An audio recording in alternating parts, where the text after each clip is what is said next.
Zhiyun Cinepeer Weebill 3E is a mouthful. Got it for free, which was nice because I do gear reviews sometimes, which is kind of what I'm doing here. But I've been basically living with it for 4 or 5 weeks now. If I'm not mistaken, this was my very first time leaving the house with it, just trying to figure out how I might approach a video. Making a video about shooting video has always been a perplexing challenge to me. These shots of the 3E I grabbed right after I took it out of the box, just in case I had any unfortunate accidents in the field. Because I really go out and use this stuff in difficult conditions, difficult terrain, and accidents happen sometimes. Turns out I have incredible foresight, because about 4 weeks in, I rolled it down a hill, with my camera mounted to the top. It was a fairly small hill, soft, mostly sand, and nothing broke, but it was kind of horrifying. Everything came out mostly unscathed, though, not even a lot of scratches. So that's cool, but we're seeing the 3E in action here with a behind-the-scenes shot at the bottom. Rarely do I use my expensive mirrorless camera to shoot my photography videos, and I also started a virtual walk channel a while back. Similarly, I do not use my mirrorless camera. Instead, I use more of a consumer camera. Because with walking shots, I have to prioritize stabilization over quality, or a video can get very unwatchable very quickly. And for my virtual walks, I would much rather shoot with my best quality camera. The camera I spent a fortune to own yet hardly use, so this is going to work out great for that, I feel. For my photography videos, I'm not sure the jury's still out because there are other considerations. But I'm hoping so. And I'm thinking probably yes. It's been a really interesting 4 or 5 weeks. But I rolled it down a hill because I had to set it down because I don't have enough hands. That's the only thing that is standing in the way. So I guess that's what I'm going to explore here. I'm going to review the product, of course, in a general sense, but as far as for my photography videos going forward, is this a viable option for me? That's what I'd like to find out through the course of this. I love how stable this looks leading up to me snapping the photo. And this is a Nikon D200. When I'm doing this exact process but hand holding the video camera, and yes, my camera has in-body stabilization, it's kind of a disaster sometimes. It's not particularly stable for one, but worse than that, the horizon tends to go diagonal. I can't watch for that because I'm looking through the viewfinder of the stills camera, but I get a lot of ruined shots that way, unusable stuff. It's frustrating. Sometimes I crop in to level the horizon. Sometimes I just scrap the shot completely. The 3E keeps the horizon level at all times, which I love. I can tell I was in tremendous pain this day by how slowly I'm walking. But that's a long story. I'm fine as far as I know. But much worse than static shots where the horizon is skewed or the corners turn to jello, that's an issue I have with my camera's in-body stabilization paired with a wide lens. Walking shots become earthquake shots. This is a Canon 20D, by the way, that I'm shooting stills with here. But walking shots are very important to me because that better illustrates what a day of photography is like for me. It's way more walking than shooting. And of course, I understand not everyone can walk. If my situation were different, I would want rolling shots too. Canoe-based shots. Whatever the method of getting from point A to point B. To me, that's important. I want to capture that. So for me, that method is walking.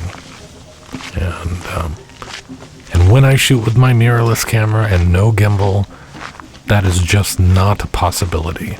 My 1980s VHS camera walks better than my modern camera with IBIS. It looks more stable. Because here's what it looks like normally with my expensive mirrorless camera, handheld, with in-body image stabilization turned on, trying my absolute best to keep this level, minimize shakes, to keep the horizon locked in the same spot in the frame. It's just not usable. Yes, I've tried lenses with stabilization, I've tried digital stabilization. Neither strategy solves anything in my experience. There goes the horizon. This is again handheld, no Weebill 3E. And I'm not doing this on purpose, just the opposite. That's the Canon 20D again. But I could probably use that shot. I'd just have to crop in so that I could level the horizon. But then it's no longer 4K, it's like 3.5K or so.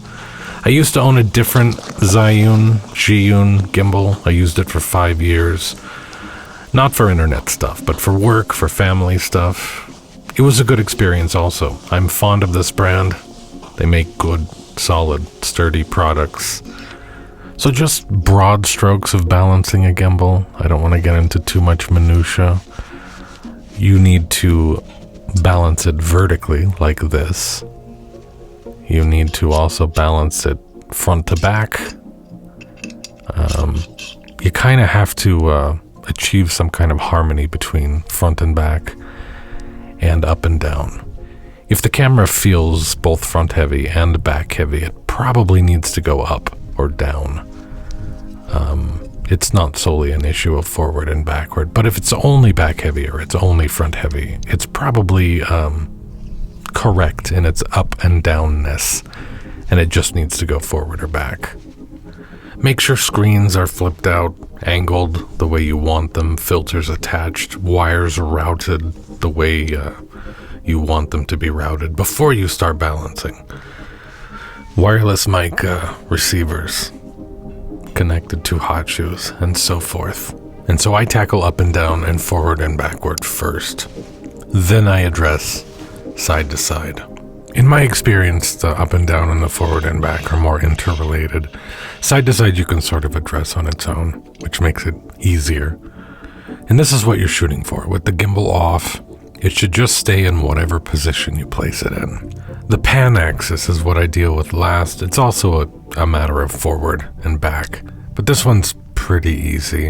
And this is how you make those adjustments. Though you're not going to be making gigantic adjustments like that. It's all going to be a little bit more subtle.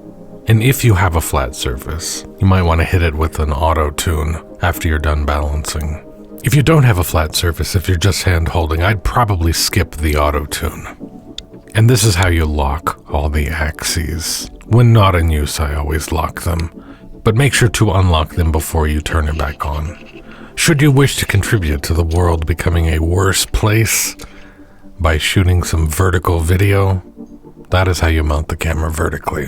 If you want to flip the camera around to film yourself, that is of course doable. Triple click the trigger. However, if you want to turn the screen around so that you can watch it, monitor it, watch for framing and focus and stuff, you might want to rebalance the gimbal slightly, which is exactly what I've done here. Took me all of 10 seconds though, was not a big deal.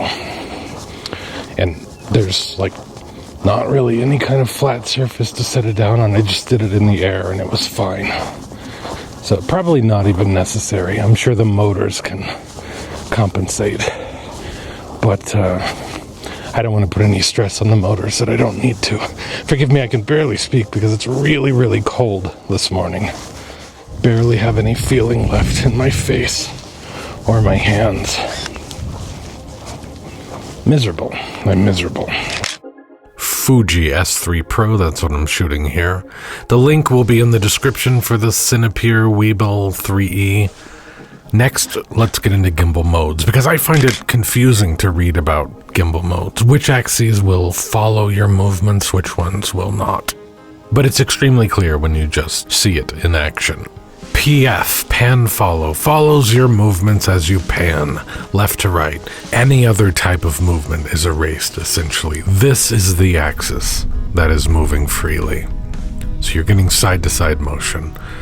The gimbal just will ignore any other type of movement that you're making with your hand. So PF, you're panning, nothing else.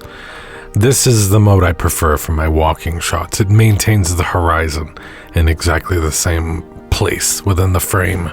Though you can always use the manual controls to add tilt or roll. L is for lock, and it's exactly what it sounds like. Any movement you make is erased. It just stays fixed on a target. And that's my preferred mode for shooting. Video in one hand and stills in the other. F for follow mode gives you everything you get with PF, pan follow. It follows your movements left to right, but it also gives you access to down and up. Very useful if you need more freedom of movement. The horizon still always remains straight, just not at the same spot in the frame. And the gimbal will remove any movement along the roll axis. So these are the two axes that follow your movement, although in smoothened, the other does not. If you want all axes to follow your movements, if you want to be able to roll the camera and unlevel the horizon, then you want POV mode. This is a mode I'm not likely to ever use, but it's there. I'm sure someone needs it for something. V is for Vortex, not for Vendetta, as you may have been led to believe. Speaking of modes that I'm not likely to ever use, though it looks really cool to watch the gimbal spinning from this perspective. It's kind of hypnotic. I'm not going to shoot video that way, but I might sit there spinning it all day just for fun. In Vortex mode, I'm using the joystick to spin the camera, though you can go into the menu and set up an automated spin. It's extremely intuitive. You know, I'd love to find a use for it. I just may not be creative enough. Maybe it would be cool for time lapses. But Vortex or no, the joystick is extremely useful to reposition your gimbal. Go mode is basically exactly like follow mode. You can go side to side, up and down, horizon stays level. The difference is it responds much more quickly. It expects quick movements, so this would be ideal for sports, something like that. You get to go mode by holding down the trigger. Plus there's a portrait mode or vertical mode. 3 of the modes you access with a single click of the mode button. The rest require a double click. The logic there, I believe, being that the single-click modes are the modes most people are likely to use most of the time, and I agree. Canon 1DS Mark II, and this was the day I rolled the 3E and the camera down a hill. It happened right before this. As you can see, everything is working normally. It is quite a robust piece of equipment, so I'm very pleased about that. And yeah, I am very happy with the 3E. It's a really good gimbal. I feel absolutely comfortable recommending it for anyone, pro or hobbyist. Noticeably lighter than my old gimbal, which is a huge help and very much appreciated. By the way, just general gimbal philosophy. Don't attach a bunch of crap to the gimbal. I used to do that. Makes it very unpleasant to use. Just keep it streamlined. So this gimbal's lighter, but it's also noticeably stronger. I'm not using a heavy lens here, but when I do use a heavy lens, the 3E is completely unfazed. This is the lens I use for video almost all the time. That's because the video I shoot, I'm actually not looking for it something cinematic for a professional job, yes, but the vibe I'm going for when I'm out in the field doing this is something like an action camera, but better, upgraded. I'm not going for Kubrick.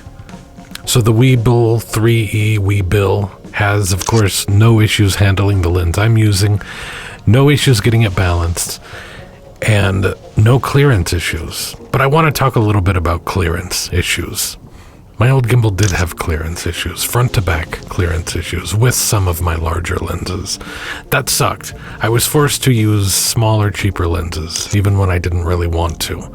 This one has all the room in the world, even with a much bigger, heavier lens. The front to back clearance is very, very good. Side to side clearance, though, with the 3E, I didn't run into an issue, but I came close. With a specific setup with my Canon R5, my RF 50mm 1.2 lens, wireless mic receiver, my screen opened in a specific way, a couple of cables plugged in on the left, I had to shove the camera body all the way to the right, as far as it would go. And when I did that, it was perfectly in balance. But good thing, because if it needed to go even a millimeter farther to the right, that just would have been impossible. And there would have been no way to get it in balance. So, camera body width-wise, just check about clearance if you have a particularly wide camera body.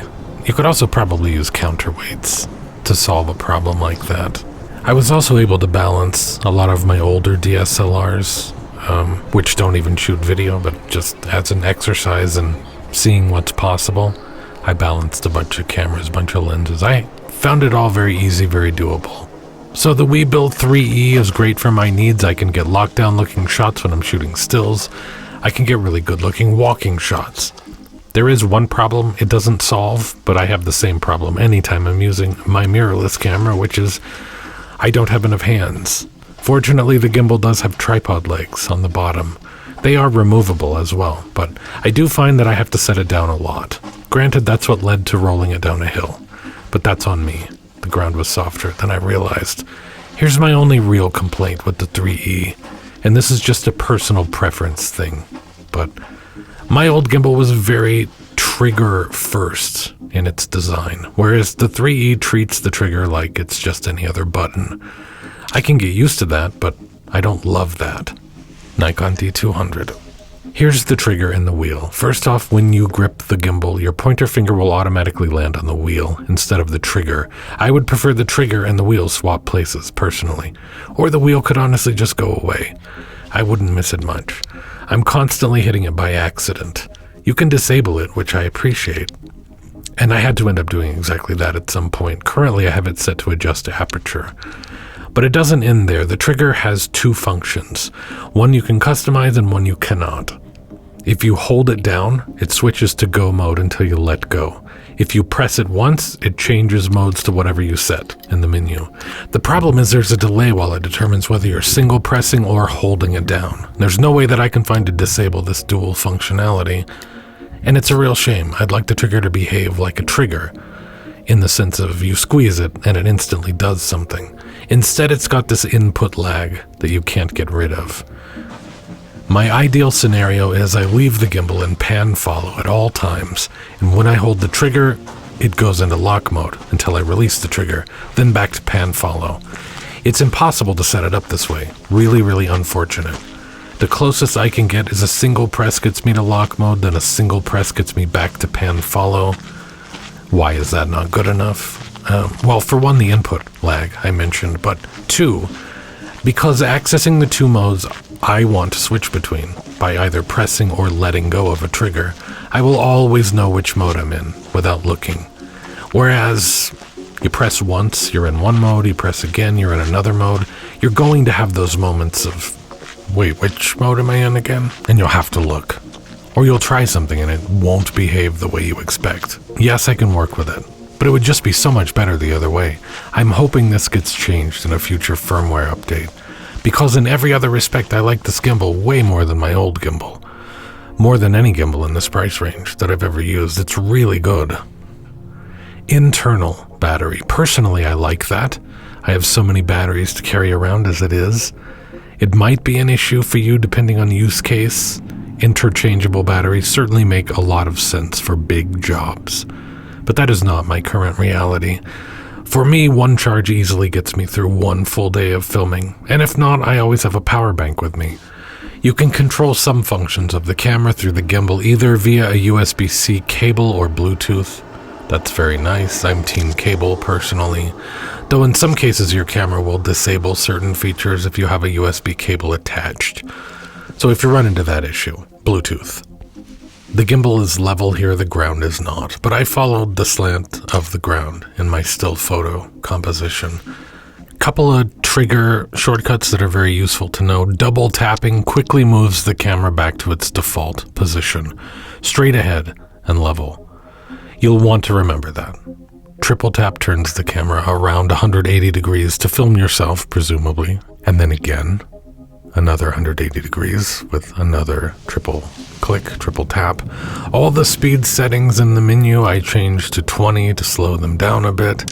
That is just personal preference. Deadband, I change everything to 0. Deadband is a buffer that separates accidental movement from intentional movement, so that it doesn't react to your movement unless you move past a certain threshold. A good idea in a lot of situations. For me though, I don't need it. I prefer to just turn it off, which is super easy to do in the menu. They chose not to include a quick release plate with the Weebill 3E, which is fine, I guess. There's a plate, and the manual refers to it as a quick release plate, which is confusing.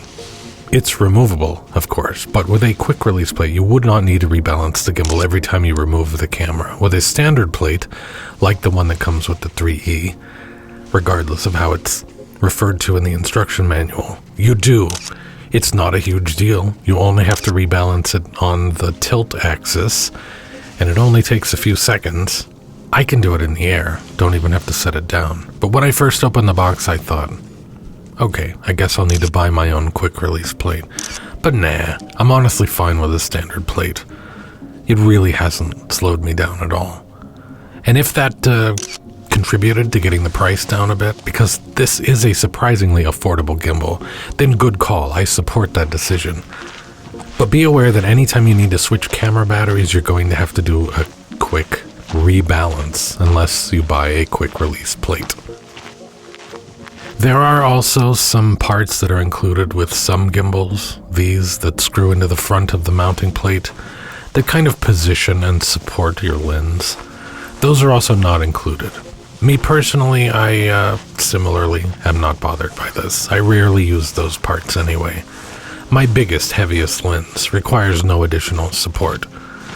But there's threading in the front of the plate should you wish to buy those parts separately. It's 2 parts, a screw and a bracket, but those are optional. Definitely not necessary. Don't know if you caught it, but I slipped or tripped a second ago.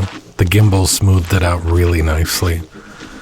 Inside the app, in this menu, there are some other interesting things you can do. Pano, Timelapse, and Trajectory. Pano, you set several camera positions, then run the program. The 3E rotates the camera into those positions, fires the shots for you, which you will presumably stitch together later. Timelapse is a static timelapse, an intervalometer, basically. Trajectory photography can be used for photography or videography. You're setting waypoints. Maybe think of it like a keyframe animation. The camera is going to move smoothly between the various points that you set. And then you can also tell it how quickly you want it to execute your move or series of moves. Very straightforward to program via the app. Really cool for video. Really, really cool for time-lapse photography.